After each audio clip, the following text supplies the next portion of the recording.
할렐루야. 볼륨을 조금만 좀 줄여주시겠습니까? 많이 울리네요. 저기 오늘 금요 성령 집회 2023년 첫 번째 금요 성령 집회 하나님 말씀입니다. 고린도전서 4장 14절에서 21절까지 말씀입니다. 고린도전서 4장 14절에서 21절까지 말씀입니다. 한 절씩 교독합니다. 내가 너희를 부끄럽게 하려고 이것을 쓰는 것이 아니라 오직 너희를 내 사랑하는 자녀같이 권하려 하는 것이라. 그리스도 안에서 우리는 스승이 있으되 아버지를 받지 아니하니 그리스도 예수 안에서 내가 복음으로써 너희를 낳았습니다. 그러므로 내가 너희에게 권하노니 너희는 나를 본받는 자가 되라. 이로 말미암아 내가 주 안에서 내 사랑하고 신실한 아들 디모데를 너희에게 보내었으니 그가 너희로 그리스도 예수 안에서 나의 행사하고 내가 교회에서 가르친 것을 생각나게 하리라. 어떤 이들은 내가 너희에게 나아가지 아니할 것 같이 스스로 교만하여졌으나 그래서 내가 너희에게 속히 나가서 교만한 자들의 아들이라 오직 그 능력을 받게 됐으니 하나님의 나라는 말에 있지 아니하고 오직 능력에 있음이라. 너희가 무엇을 원하느냐? 내가 매를 가지고 너희에게 나아가랴. 사랑과 온유한 마음으로 나아가랴. 아멘. 새해가 됐습니다. 오늘 축복하고 싶은 것이 있습니다. 금찬팀 8시 반부터 오셔서 찬양 연습하고 준비하고 너무너무 기쁩니다. 많이 축복합니다.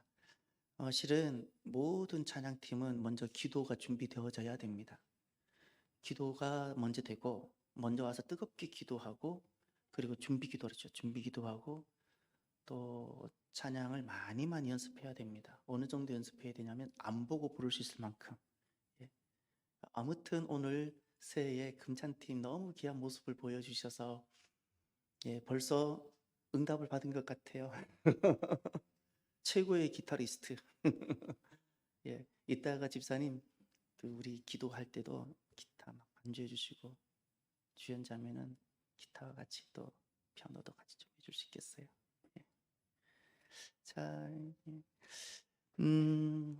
왜 우리가 이 찬양 하나를 해도 내가 잘할 수 있는데 뭘 이렇게 번거롭게 하냐? 아니요.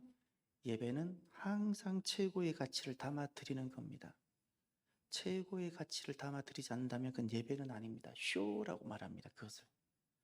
예배는 항상 내가 최고의 가치를 담아 드리는 것.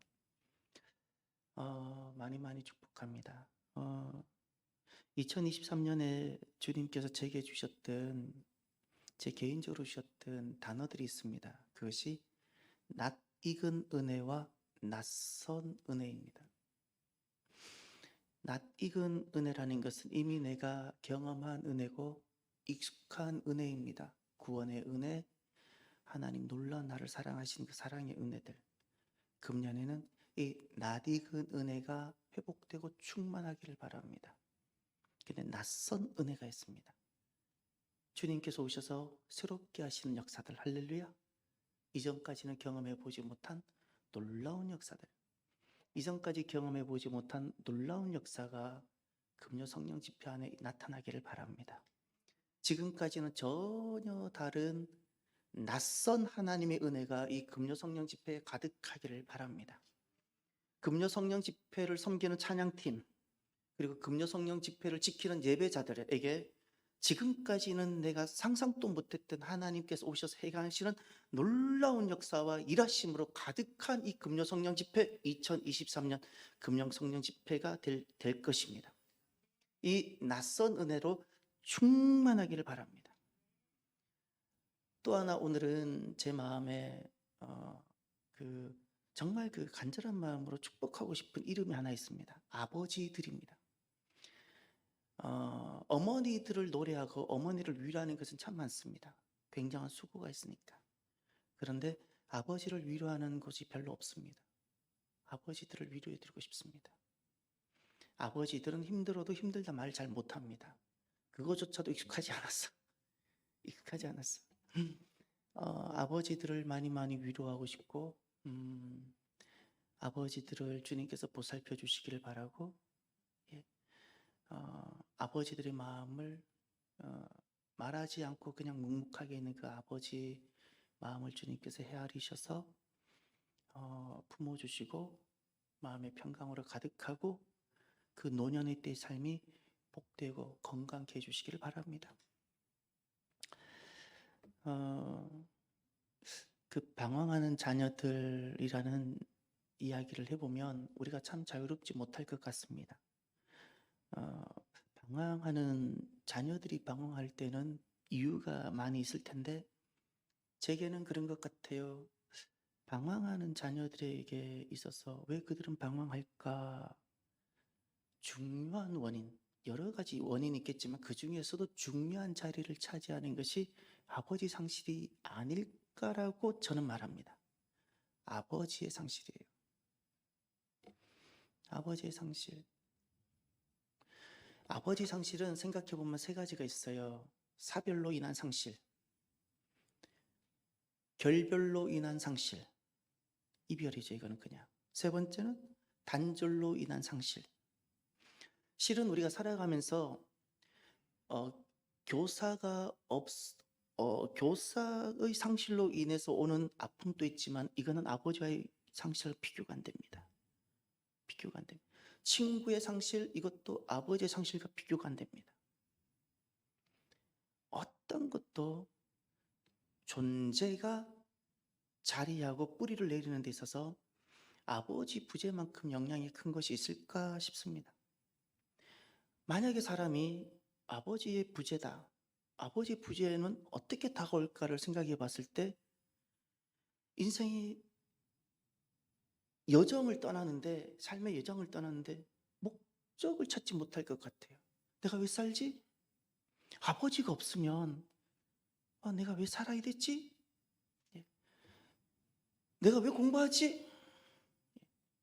아버지를 사별했든 아버지를 이별했든 아버지가 있지만 단절됐든 만약에 그럴 경우에 삶의 의미를 상실하는 경우들이 많을 것 같습니다. 때로는 오늘이라는 삶에 대해서 자포자기하고 그냥 수수방관해버리고, 그냥 아버지 부재는 한 사람의 부재가 아닌 겁니다. 자기 하나의 부재가 아닙니다. 그 아버지 영향력 아래에 있는 모두에게 다 미치는 겁니다.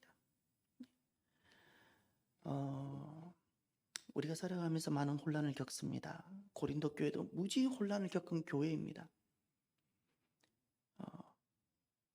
왜 혼란이 왔을까요? 놀랍게도 사사시대 혼란 한번 돌아가 봐 주십시오. 사사시대는 왜 혼란했죠?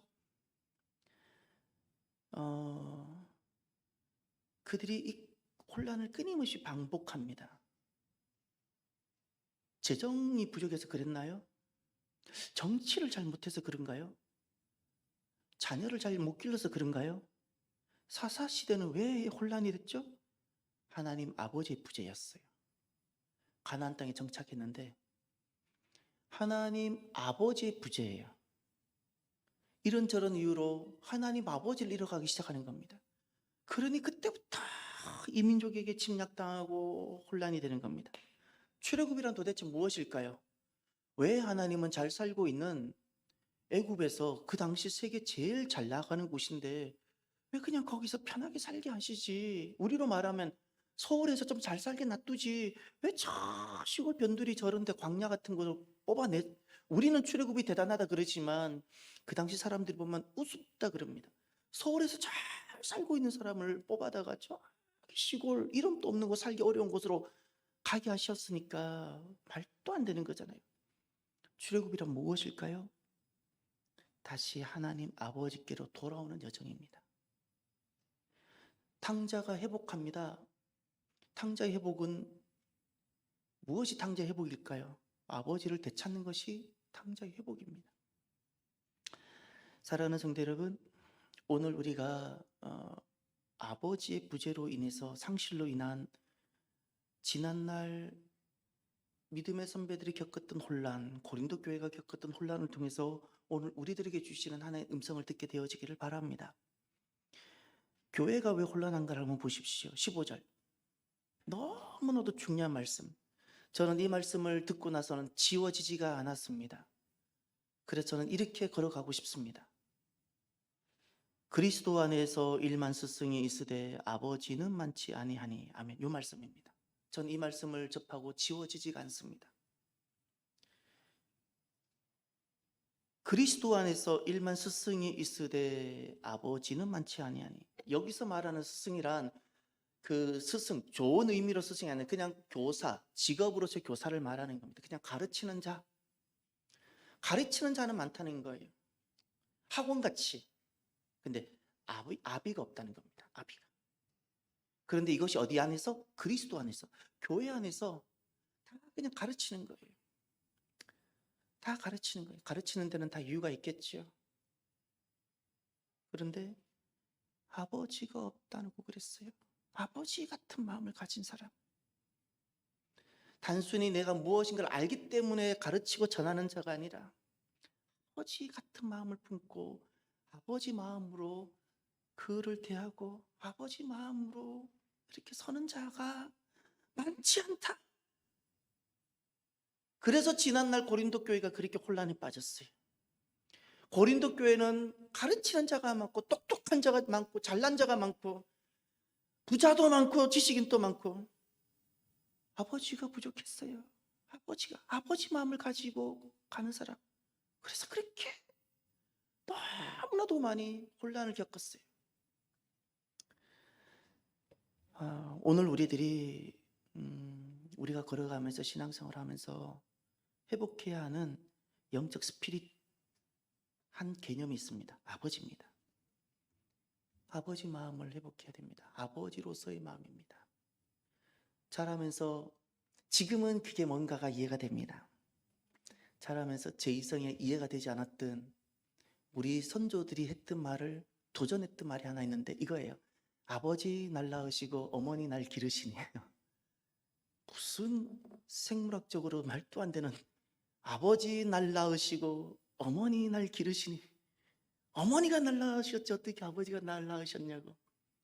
그런데 아버지란 개념, 아버지를 알고 나니까 내가 아버지를 모르니까 그 말을 이해를 못했던 거예요.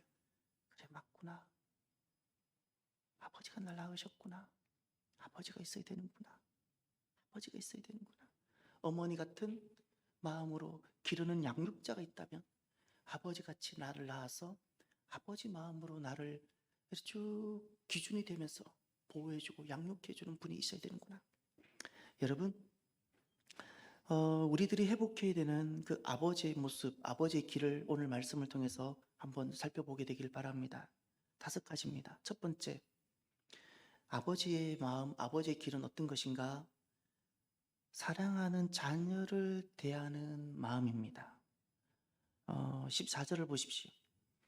내가 너희를 부끄럽게 하려고 이것을 쓰는 것이 아니라 오직 너희를 내 사랑하는 자녀같이 권하려 하는 것이다. 이것이 아버지 마음입니다.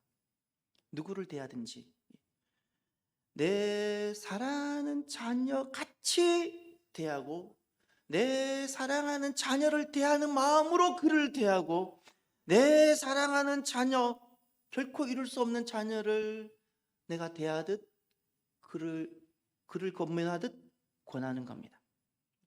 반대되는 개념이 무엇일까요? 그것이 14절을 보세요. 이런 단어가 있죠. 부끄럽게 하다라는 표현.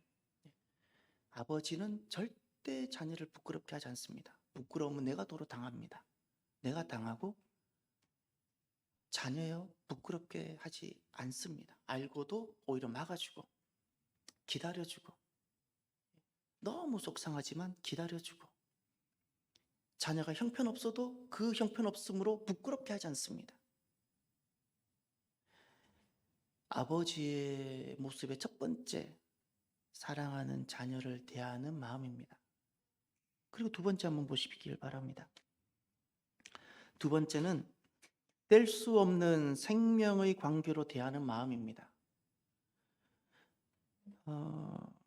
15절 그리스도 안에서 일만 스승이 있으되 아버지는 많지 아니하니 그리스도 예수 안에서 내가 복음으로서 너희를 낳았음이라. 아멘. 스승과 아버지, 교사와 아버지의 결정적인 차이는 아버지는 지식이 없을 수도 있습니다. 아버지는 좀 표현이 그렇지만 무식할 수도 있습니다. 말도 제대로 잘 못할 수도 있습니다. 그런데 아버지는 결코 이 사람을 포기하지 않습니다. 왜죠? 낳았기 때문에. 이게 생명의 관계입니다. 결코 뗄 수 없는 관계. 지식은 부족할 수 있어요. 말도 잘 못할 수 있어요. 가르치는 것도 서툴 수 있어요. 그런데 결코 그를 포기하지 않아요. 근데 교사는 누구인가? 화려하게 잘 가르칠 수 있어요. 그런데 수가 틀리면 언제든지 관계가 정리가 가능해요. 이게 교사예요. 교사예요.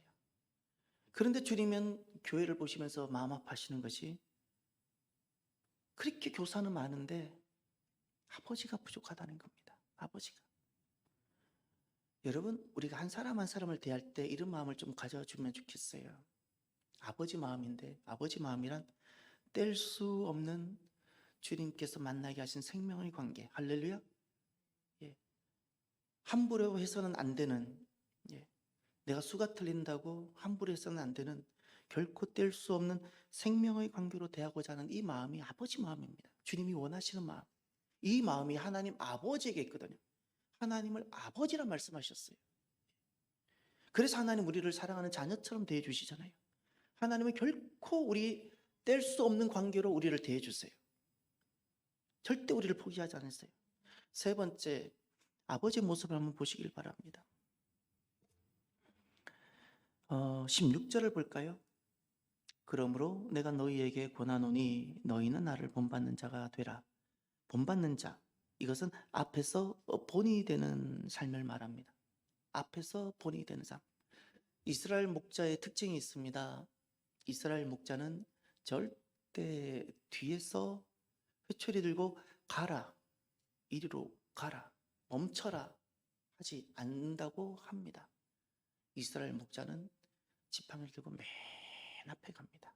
잘 걷지 못하는, 겨울을 건너질 못하는 어린 양은 가스 탁 품고 맨 앞에 가면 양들 중에 제일 우두머리가 목자 바로 뒤따라옵니다. 그럼 나머지 모든 양은 제일 우두머리가 가는 그 길을 따라 목자를 따라가는 겁니다. 이게 이스라엘 양의 특징이라고 합니다. 아버지는 누구일까요? 아버지는 해라 마라, 하라 마라 말하는 자가 아니라 앞에서 말없이 본이 되는 사람이라고 말씀하셨어요. 교회는 언제 세워지고 교회를 결국 이룬 교회들을 보면 다 이 아버지 같은 심정을 가진 사람들이 있었어요. 아버지 같은 말없이 앞에서 묵묵하게 먼저 섬기고 또 섬기고 본이 되었던 그 삶. 교회마다 그런 사람들이 있었어요. 교회마다. 예, 교회마다. 아버지는 누구인가? 앞에서 본이 되어주는 사람입니다. 그래, 신앙생활은 저렇게 하는 거구나. 그래, 기도생활은 저렇게 하는 거구나. 아, 남편은 이렇게 섬기는 거구나. 아, 교회 일은 이렇게 하는 거구나. 예. 어머니 이야기해서 죄송합니다. 어머니는 제게 단 한 번도 순종하라 헌신하라 말씀하신 적이 없었어요. 전도는 이렇게 하는 거다, 기도는 이렇게 하는 거다 말씀하신 적이 없었어요. 어머니는 그냥 삶에서 제게 다 보여주셨어요. 무엇이 순종인지, 무엇이 헌신인지, 무엇이 기도인지, 무엇이 방언인지, 무엇이 신유인지, 무엇이 전도인지, 어떻게 봉사하는지, 교회를 어떻게 섬기는지. 그냥 어머니는 그냥 보여주셨어요. 그리고 보면 어머니는 제게 아버지셨어요. 그건 분명합니다. 제게 아버지가 영적 아버지가 둘인데 지금 돌아보니까 제 어머니가 제게 아버지가 되어주셨어요. 그냥 다 본이 되어주셨어요. 언제 우리에게 변화가 일어나는가? 누군가 내 앞에서 믿음의 길은 이렇게 가는구나라고 보여줄 때입니다. 그게 그분이 아버지입니다. 그분이 아버지. 오늘도 저와 여러분들이 잠잠히 그 누군가에게 아버지가 되어졌으면 좋겠습니다. 그 누군가에게 아버지가 되었으면 좋겠습니다. 네 번째, 아버지의 모습을 한번 볼까요? 20절을 보세요. 20절. 19절부터 보시면 주께서 허락하시면 내가 너희에게 속히 나아가서 교만한 자들의 말이 아니라 오직 그 능력을 알아보겠으니 하나님의 나라는 말에 있지 아니하고 오직 능력에 있음이라. 아멘. 우리가 20절 고린도전서 4장 20절 말씀을 매우 사랑하고 많이 암송하고 그렇게 합니다. 여기서 능력이란 도대체 무엇일까요? 여기서 능력이란 어떤 능력일까요? 하나님의 나라는 말에 있지 않고 오직 능력에 있다 그랬을 때 이 능력은 뭘까요? 그 능력이 왜 말과 비교가 되었죠? 19절을 또 보세요. 주께서 허락하시면, 주님이 원하시면 내가 너희에게 속히 나가서, 이 너희라는 것은 고린도 교회를 말하는 겁니다. 교만한 자들의 말이 아니라 오직 그 능력을 알아보겠으니, 그럼 여기서 다시 뽑으세요. 그 교만한 자들의 말이 아니라 오직 능력을 보겠다고 그랬어요. 하나님은 사도 바울을 통해서 너희들의 말이 아니라 능력을 알아보겠다 그랬을 때 이 능력은 무엇일까요? 바로 이겁니다. 자기 희생으로 그 말을 이루는 삶입니다. 이루는 삶이에요. 말만 하는 사람이 아닙니다. 말만 하는 사람이 아니라 자기 희생으로 말을 이루는 사람이에요. 하나님 나라는 말에 있지 않다 그랬어요. 그래서 교회는 말이 많은 곳에는 절대 교회는 부흥하지 않습니다. 잠잠히 그 말을 실천하고 말을 이룰 때 내 안에 하나님 나라가 세워지고 그리고 이루어지는 겁니다. 말을 하는 사람은 절대 아버지가 아닙니다. 교사입니다. 그래서 혼란에 빠지는 겁니다. 그리스도 안에서 1만 스승이 있으되 교사는 1만 명이나 되는 겁니다. 아버지는 많지 아니하니. 우리가 지금 필요한 것이 교사가 부족해서가 아닙니다. 아버지가 없었어. 교사는 누구인가? 말만 많이 합니다. 말만. 그래서 오직 하나님 나라는 능력이 있다는 것은 자기 희생과 자기 헌신으로 그 모든 것을 말없이 이루는 사람입니다. 할렐루야. 말없이 이루는 사람이에요. 자기 희생과 헌신으로 말없이 그 모든 것을 이루어가는 사람, 그것이 능력입니다. 근데 하나님 나라는 그곳에 있는 겁니다. 이렇게 말없이 자기 희생과 헌신으로 말없이 이루어가는 이 사람을 하나님은 아버지라 말씀하신 겁니다.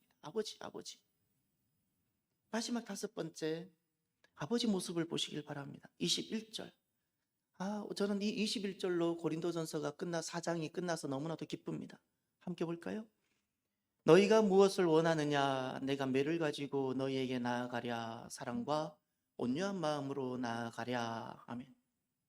아버지는 어떤 사람일까요? 저는 이렇게 말하고 싶어요. 아버지는 처음도 따뜻한 마음, 마지막도 따뜻한 마음. 아버지는 따뜻한 마음입니다. 여기도 보면 사랑과 온유한 마음이라 그랬죠. 여기 온도가 느껴지나요? 아버지 음성에서 나오는 온도가 느껴지나요? 아버지 모습에서 나오는 온도가 느껴지나요? 아버지가 행하는 그 모든 삶에서 온도가 느껴지나요? 그 온도가 따뜻함이에요. 내 지쳐있고 차가웠더니 모든 차가움은 다 묶여져 버리고 얼어버리잖아요. 이 모든 결박이 풀어지는 그분 앞에 가면 나는 무장해제가 가능한, 아무것도 부끄럽지 아니한 그 따뜻함 속에 내가 모든 것이 녹아버리는 아버지는 누구일까요? 따뜻한 마음. 교사는 매입니다. 옳고 그름, 매입니다. 매. 돌아보면 제가 참 잘못하고 좀 후회되는 것이 바로 그와 같은 겁니다. 지금 돌아가 보면 저는 이렇게 해보고 싶습니다. 지금 제가 다시 자녀를 양육하는 처음의 길로 만약에 돌아간다면 제가 다시 해보고 싶은 것이 하나 있습니다. 아주 힘들고 어렵지만 끝까지 그의 곁에 따뜻한 마음으로 있어주기. 제가 이걸 잘 못한 것 같아요. 왜냐하면 엄격한 부분이 제가 좀 있어서 그랬던 것 같아요. 지금 그것이 돌아보면 후회가 됩니다. 끝까지 그의 곁에 따뜻함으로 지금 돌아간다면 있어주고 싶습니다. 마지막까지. 마지막. 아버지는 누구인가? 교사는 절대 하나님은 아버지라 말씀하지 않으셨어요. 아무리 많은 지식이 있어도 교사의 스피릿으로는 아버지가 아니다. 주님은 말씀하셨어요. 아버지는 더딘데 여전히 따뜻한 마음으로, 너무 철이 없는데 그래도 따뜻한 마음으로, 때로는 혼란을 일으키는데도 또 따뜻한 마음으로 기대하고 또 축복하고. 하나님 아버지께서 우리를 이렇게 대하십니다. 하나님 아버지께서 더딘 나, 또 번번이 넘어지는 나, 하나님 아버지 마음을 다 뒤집어 놓는 나, 그런데도 주님은 변함없이 우리를 따뜻한 마음으로, 처음도 따뜻한 마음, 마지막도 따뜻한 마음, 이렇게 대하십니다. 이 땅의 아버지는 누구인가요? 하나님 아버지를 닮은 자이고, 하나님께서 교회를 사랑하시듯 이 땅에 아버지 스피릿, 아버지 이름을 가진 사람들은 사랑하는 자녀를 대하듯 그런 마음을 대하고, 이기적인 다른 목적이면 사랑과의 관계는 목적만 끝나면, 목적이 달라지면 그냥 끊어버립니다. 세상은 다 그렇게 살아가잖아요. 그래서 교회가 깨어지는 겁니다. 가족을 깰 수가 없잖아요. 원래는 교회는 깰 수가 없는 것이어야 돼요. 그런데 우리가 아버지 마음이 없으니까 너무 쉽게 교회를 떼어버립니다. 생명의 관계입니다. 서로를 대할 때 앞에서 본이 되고 자기 희생으로 말없이 이루고, 그리고 시작도 따뜻한 마음, 마지막도 따뜻한 마음.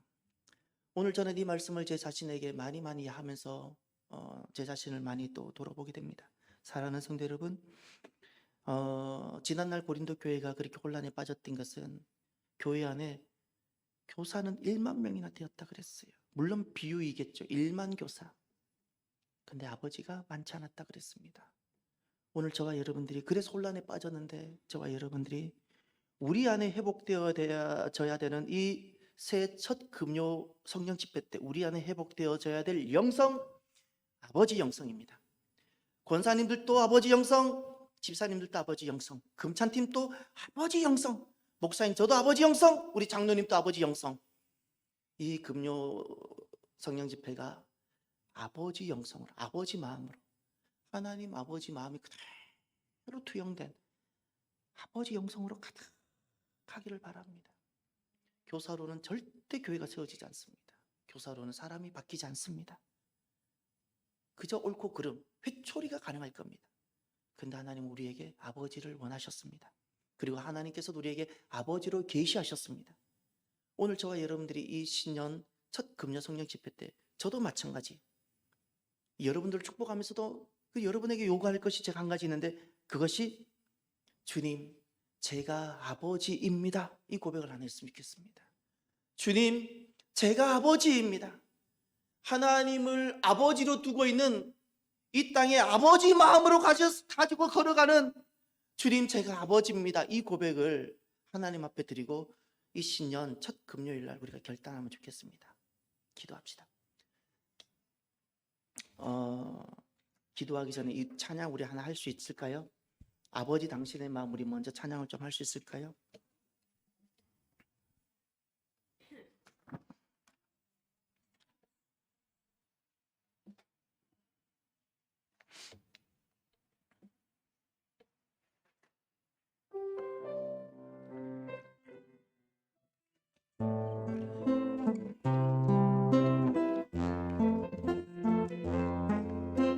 아버지 당신의 마음 저희 당신의 마음이 있는 곳에 나의 마음이 있기를 원해요.